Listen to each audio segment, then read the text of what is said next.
All right. What's up, everybody? So today we're on Shape of Dreams. If you've been waiting for Soulframe content, it's actually coming really soon. We got a live stream coming up on the 30th. That's gonna go over how they're reworking virtues and stuff, which is one of the major weak points in Soulframe right now.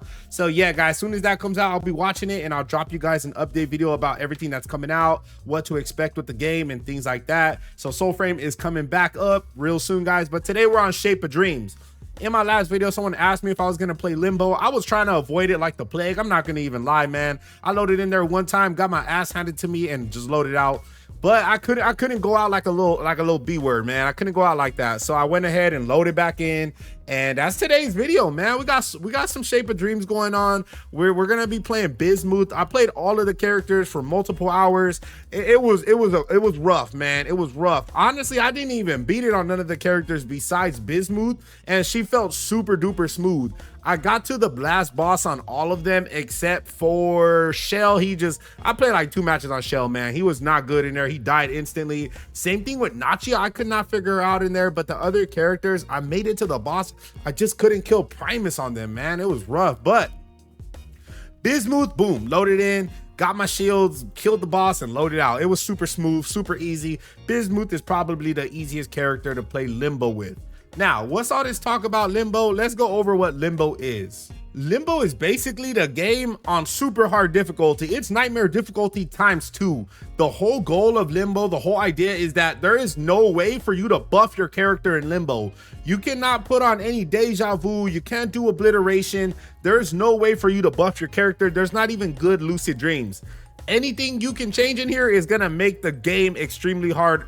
Well, not extremely harder, but much harder than it already is. Okay, so if you're up for an ass whooping, man, and you like a super hard challenge, Limbo's the game mode for you. But if not, don't worry. You don't actually get anything extra in here besides some cosmetic nameplates at level 4 and level 6. You're not getting extra Stardust. You're not missing out on nothing by not doing this, okay? So if this is not your playstyle, don't play it. If it is your playstyle, it's right here for you. It's not my playstyle. I'm gonna keep it real with y'all. Let's go over the actual debuffs you're getting. I'm just gonna read down this list as fast as possible. All healing effects are reduced. Enemies are stronger and more numerous. Enemies are quicker and more cunning. Some bosses use their special abilities very often. Ally souls appear much further away. All bosses gain 45 armor. Deja vu and obliteration are disabled. Good and chaos lucid dreams are also disabled. Yeah, woohoo. And then every time you beat a level, you unlock a level. Every time you unlock a level, you gotta have the corresponding amount of evil lucid dreams on in order to play it. So if I'm on level 1, I can just have 1 and I can play it. If I'm on level 2, I gotta have 2 and I can play it, so on and so forth. These levels are also gonna provide a significant buffs to the enemies and debuffs to your character, okay? Level 1 gives the enemies more attack and movement speed, as well as memory haste and hunter tracking speed. Yay. Level 2 is also gonna do that, but give them more damage and more armor and so on and so forth, guys. It gets harder and harder, and then it gets absolutely sadistic at level 6. Yeah, man, I don't know, bro. If y'all into that kind of stuff, man, that's good, bro. But let's get into the build and let's go over why Bismuth is the best character to do this with. Bismuth has some significant advantages over the other characters. Number 1 is she has a fuck ton of damage. Number 2 is she's automatically casting every single ability you put on her and gets increased memory haste. And number 3 is on top of the damage, you're getting movement speed and a shield when Valiant Heart hits something. This ability is literally the strongest ability in the game. It's broken. It's almost impossible to lose with it. It's insane, y'all. And you get 2 charges of it. It's so dumb. This is broke, okay? This is just utterly broken. Let's get into the build. Looking at the red tree, we only got 2 items. Attack damage is going to give us faster scaling initially. When you first load into Limbo, everything is going to feel like it takes forever to die. It's not going to be fun at first. This is just going to give you that little extra push in the beginning so you can start scaling a little bit faster. Self-writing story is mandatory. That's the one that's going to automatically cast your abilities for you, and you only need 2 things from the red tree as of right now. Going into the green tree, if you die, you lose. You can't do damage, so you don't want to die, guys. Increase maximum health by 120. Increase maximum health by 24 each time you level up. Reduce dodges cooldown by 22%. Reduce the cost of Shrine of Guidance by 100%. And increase received healing and barrier amounts by 18%. All of those are going to contribute to our survivability, especially the Shrine of Guidance one, guys. You're not going to be able to heal a lot in there whatsoever, and you do not have enough gold to keep buying Shrine of Guidance. Put this on, it will help you out tremendously. Going into the blue tree imagination, we do got one down here, Bizarre Spoils. Defeating a mini boss has a 100% chance to grant a random essence. This one is so good because of the resources are so limited in there.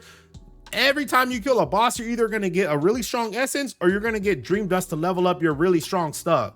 That's how it's going to work, and that's why you need that sucker on right there. Books of Knowledge is just going to drop a book every time you kill a boss, 1 to 4 books, and they're going to give you a random common grade chaos. So you can get attack damage, you can get memory haste, you can get health. It just helps you scale like crazy.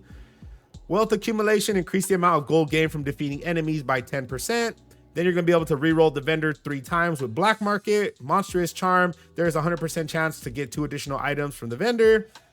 Dismantle and Analyze, defeating enemy has 18% chance to grant 2 Dream Dust. And then these 2 right here, Good Material and Efficient Extraction, are just going to increase the amount of Dream Dust you get from dismantling memories. Last but not least, in the flex tree, we got ourselves using Distorting Sprint resets the cooldown of Valiant Heart. Super overpowered. You get 2 fucking cooldown. You get 2 charges.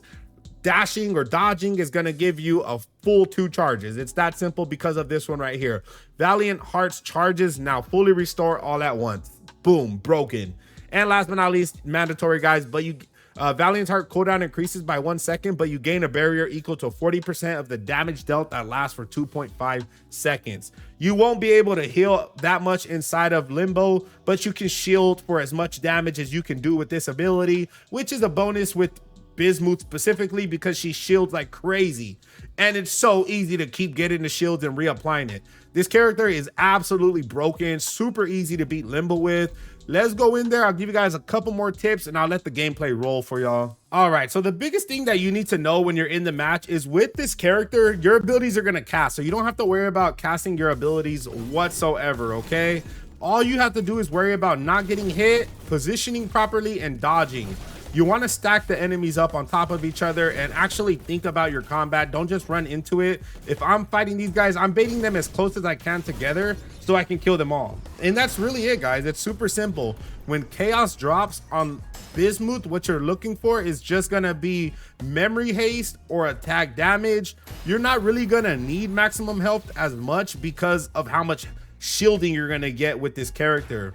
As far as your Dream Dust, you pump it into your Valiant Heart here and your Valiant Heart here as much as you can. That way they get faster cooldowns, they deal more damage, which means you get more shields, and start applying any essences you find. The essences are just gonna be up to you guys, man. It's gonna be super random in there. You're not gonna know what you're gonna get each match. Considerations for you are gonna be Essence of Momentum, anything that gives you cooldowns, anything that gives you shielding, like damage. Pretty much any essence can be good on her because of how good she already is. You're just looking for stuff to slightly increase that goodness, right?